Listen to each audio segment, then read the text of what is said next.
All right, we're going to start the trigonometry unit. So this first page in our booklet is just going to be sort of an introduction to trigonometry and reviewing a few things that you would have learned about triangles.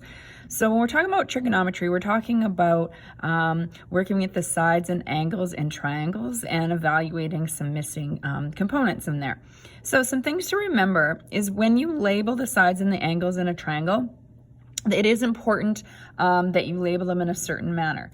Now, because we use something called Pythagoras theory or Pythagorean theory, which we'll review on this page, we want to keep in mind that we have what's called the hypotenuse. Now, the hypotenuse is the side opposite the right angle. A right angle is 90 degrees. So in this triangle I have drawn right here, this square right here is the right angle symbol. So that tells me this is a 90 degree. So opposite would be if I go across the way, that would be my hypotenuse. Okay, so this is the hypotenuse. Maybe I'll write that on the inside here to help you visualize hypotenuse. So when we're labeling this triangle, we call this side C with a lowercase c.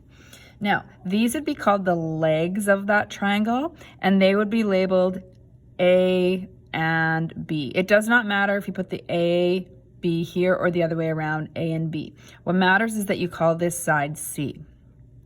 Okay, let's talk a little bit about the angles. Now, when you're labeling angles, it actually does matter. Maybe you've never had to label angles before, but if you have this as A, B, and C for Pythagoras theory, what's important is that the angles have to be also called A, B, and C, but we use capital letters.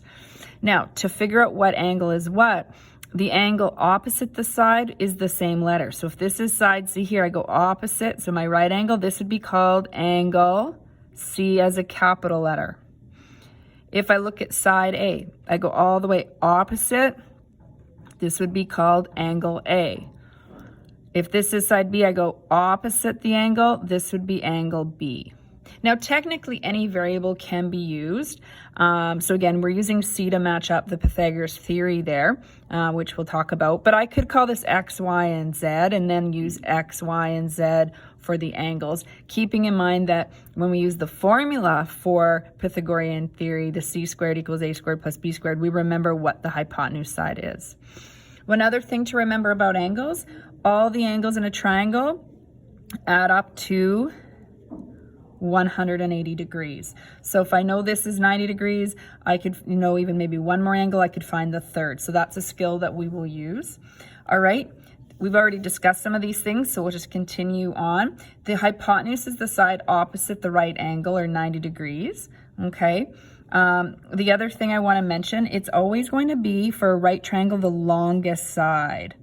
So it's the longest side. Now, sometimes that's hard to visualize, okay, but it will be the longest side.